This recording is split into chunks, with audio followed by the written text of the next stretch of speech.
Bonjour à tous. Aujourd'hui, on va s'intéresser à un outil pédagogique vraiment malin, un jeu de société conçu pour armer les ados contre les dangers d'Internet, mais de façon amusante et collaborative. Alors, comment est-ce qu'on peut transformer un sujet aussi sérieux que la cybersécurité en une expérience engageante? C'est ce qu'on va voir ensemble. Alors, voilà notre programme. On va commencer par le contexte, le défi. Ensuite, on verra la solution, ce fameux jeu et ses deux phases. Et on terminera par les objectifs pédagogiques, ce qu'il y a vraiment derrière tout ça. Allez, on attaque. Avant de parler de la solution, il faut bien comprendre le problème. Le monde en ligne des adolescents, c'est un univers complexe et c'est souvent un parcours semé d'embûches. Imaginez, ça part souvent de pas grand-chose. Une rumeur, une blague qu'on partage, une photo sortie de son contexte. Des situations que les ados vivent tous les jours sur leurs écrans. Sauf que la réalité, elle est bien plus sérieuse. Parce que propager une rumeur, même sans avoir de mauvaises intentions, ça peut devenir du harcèlement en ligne. Et les conséquences peuvent être dévastatrices. La vraie question, c'est où est-ce qu'on place la limite? Et puis, il y a la vitesse. C'est stupéfiant. Une étude du MIT a montré qu'une fake news a 70% de chances de plus d'être partagée qu'une info vraie. 70%. C'est juste énorme. C'est une véritable autoroute pour la désinformation. Du coup, la question se pose, comment on fait? Face à des menaces comme ça, invisibles mais bien réelles, comment donner aux jeunes les bons outils, les bons réflexes, sans pour autant les couper de tout ce que le numérique peut apporter de positif? C'est justement là qu'intervient une approche vraiment innovante. Une approche qui prouve qu'un simple jeu peut complètement changer la donne. Et voilà la solution, la fresque des cybercitoyens. C'est un jeu de cartes créé avec des experts de l'éducation et de la cybersécurité. L'idée, c'est de se servir de l'intelligence collective, d'une petite compétition amicale, pour faire passer les bons messages. Le jeu se passe en 2 temps. D'abord on apprend et ensuite on applique.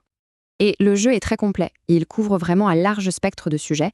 On parle de cyberharcèlement, de désinformation, de piratage, de la sécurité des mots de passe, de la vie privée.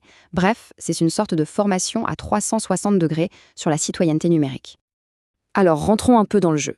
La première phase, elle est conçue pour une seule chose, construire une base de connaissances vraiment solide. L'objectif ici est hyper simple, on transforme la connaissance en protection. Chaque bonne réponse au quiz fait gagner des cartes défense à son équipe. Et ces cartes, elles vont être absolument cruciales pour la suite des événements. La mécanique est faite pour encourager la discussion. C'est simple, une équipe pioche une carte, c'est l'équipe adverse qui lit la question, et l'équipe qui joue doit débattre, argumenter et se mettre d'accord pour trouver la réponse. C'est ça qui est fort, ça pousse à l'échange et à l'apprentissage en groupe. Bon, maintenant qu'on a accumulé les connaissances et des cartes, on passe à la phase 2. Et là, fini la théorie, on passe à l'action. C'est le moment de mettre à l'épreuve tout ce qu'on vient d'apprendre. D'un seul coup, l'ambiance change. Le jeu met en scène un scénario d'attaque hyper réaliste. On n'est plus dans la connaissance pure, on est dans la réaction face à une menace qui arrive là, maintenant. La première carte est retournée. Elle révèle la nature de la menace. Un cyberharceleur. L'attaquant est identifié. Le danger se précise. Il a un visage. Ensuite, on découvre la méthode d'attaque.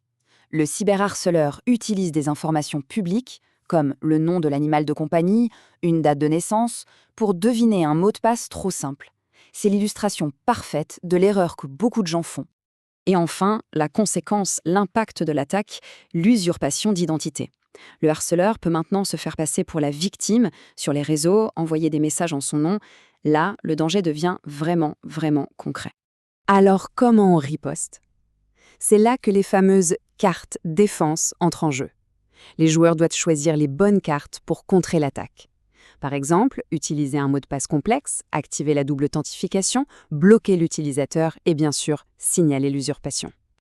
Mais au-delà des règles et des cartes, qu'est-ce qu'on cherche à accomplir, au fond? En fait, le jeu est structuré autour de 3 grands piliers pédagogiques. Le premier pilier, c'est la connaissance, évidemment.